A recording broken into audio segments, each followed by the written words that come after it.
name's Ruth and thanks for joining me for a cuppa. I'm at Cornerstone Presbyterian in Sydney and I've been one of the youth workers there for the last 5 years. Well, when the coronavirus hit and restrictions came into place about gatherings, all these questions started to be raised, which I'm sure many of you also had to work through. Questions about online church. What would it look like? And for us, we were about to launch a new church plan at the end of March in Willoughby. But what would that look like for us now? And how could we reach out to an area when we weren't physically meeting on site? Then there was youth group. What do we do with our 2 campuses? And how do we do youth group on a Friday night in an online forum with 80 or so youth and youth leaders? And how could we best cater for and support our youth with additional needs? I'd love to be able to say that we're able to work through all of these things really quickly and perfectly. We didn't, but as I and our other youth worker and our staff team sought to figure out how we would do ministry in this context, one thing that stood out for me was that I was able to still see glimmers of God's grace. And one of those was being able to reset my time with God. Isolation helped me to reset that restorative time with God, to nourish my soul, to help me see this season through. Because I really didn't have an excuse that I didn't have any time. And besides reading my Bible, I was also a bit late to the party, but I discovered Christian podcasts.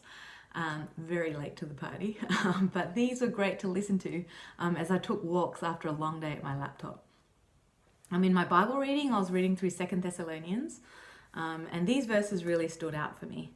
So in 2 Thessalonians chapter 2, verses 15 to 17, because we're chosen and called by God, it says, "Therefore, brothers, stand firm and hold to the traditions you were taught, either by our message or by our letter.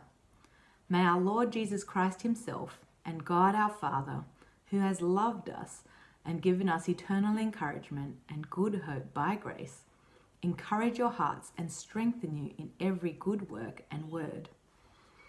So amongst the craziness of change and uncertain times, I needed to stand firm and remember and rest in who I knew God to be.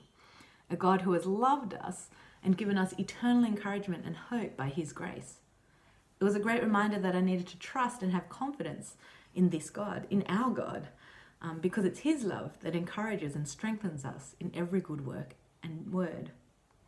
Well, not that I was particularly scared or worried about what was going on.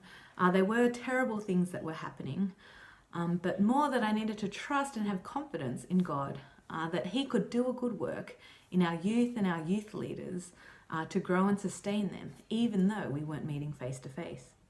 Our God was still God amongst everything that was happening. Another glimmer of grace that I was able to see was having the opportunity to do some recreative rest.